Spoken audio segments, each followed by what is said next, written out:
Hello and welcome to the world of my books and stories, and welcome also to a very special celebration that we are going to be having on my channel, where I will be talking about books all this week that are connected in some way or the other to the history of our wonderful country. Because yes, this is the week where we celebrate the 26th of January, our Republic Day.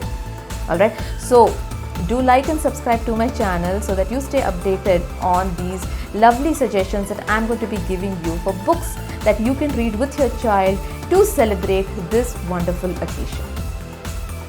And the very first book that I'm going to talk about is a fiction title that I wrote. Now, if you walk into a classroom and ask children, which is the subject that they find the most boring or that they dislike the most, the answer is likely to be history.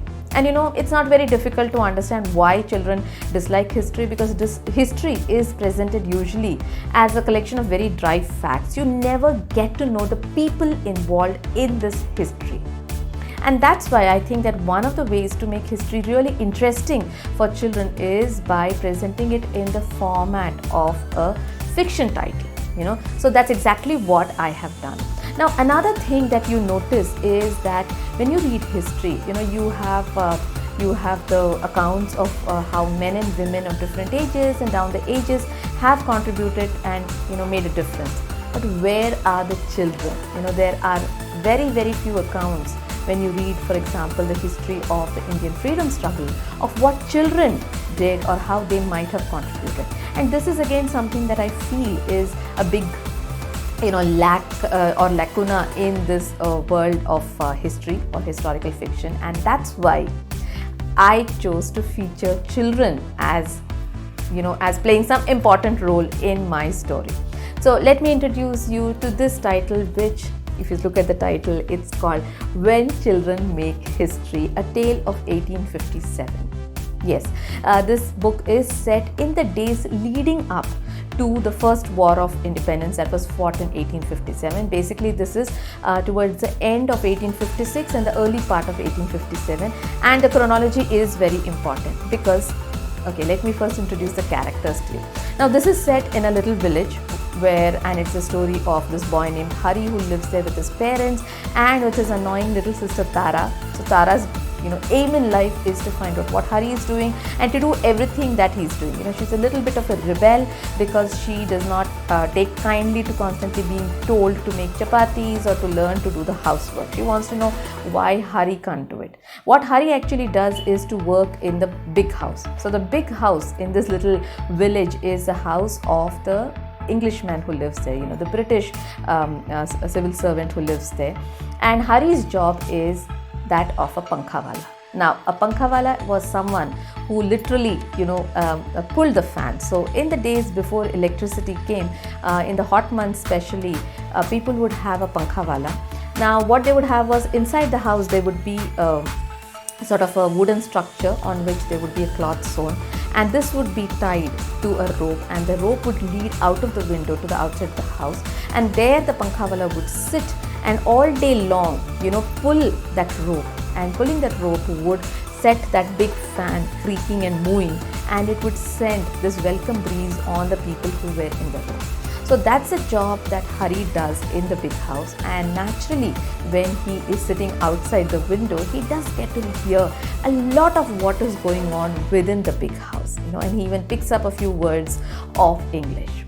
Now, one of the things he notices is that there's a lot of discussion between the Sahib and his and his wife, and tempers seem to be running high, and then he realizes that there's somebody in the house who is watching him from the upper window. Who could it be? And then one day he finds someone following him and discovers that this is none other than the son of the Sahib and the Mem Sahib. Now here the son, his name is Harry. So this Harry and Hari become friends. So now, why is Harry hiding in the house? Why is he not walking about?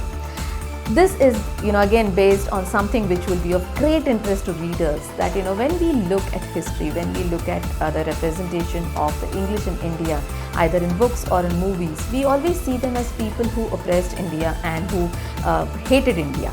But for a large number of children who were born in India, India was their home. a lot of English children who grew up here, spent their early years here, loved India because this was the home where they had such fun times, they had pets, and they had excitement and adventure. But these children did have to be sent away to England because there was no proper schooling facilities in India, and so these children had to then go to this very grey and cold climate of England and learn to get used to that. And Harry is one such boy who has been sent away to study, but who hated England so much that he's run away, and his parents are ashamed to think that their son would rather live in India than back home, and so he's kept in hiding. And that's why he and Harry become very good friends. And on one occasion they set out to visit a Mela. And Tara, who is a very inquisitive girl and also, like I have said, a rebellious girl, decides to follow her brother to see what adventures he gets up to. And so it is these three who are going to the Mela. Of course, they have fun in the Mela, but they also meet a bunch of soldiers in the forest. Now remember, this is the early part of 1857, so the January of 1857. And these soldiers, offer the children food if they'll help them make the chapatis.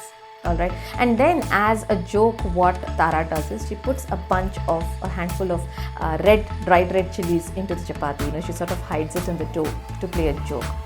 And then the children eat this and go away. What they don't know is that chapatis with dried red chilies embedded in them were circulated among various villages, and to this day not much is known about who did it or why, but there is definite talk about how this was actually seen as a message to the various villages to alert them to the war that was coming.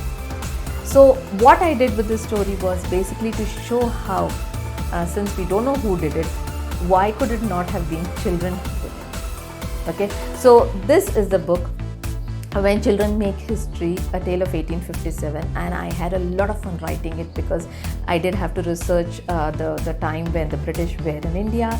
I did research all of this, and I found it fascinating to think of various generations of English children who thought of India as home before they thought of anything else. And so I thought it was very, very possible that a boy who was born like this way and who had so much love in his heart for India would befriend an Indian boy and his sister. And the rest of it I imagined asking myself, what if?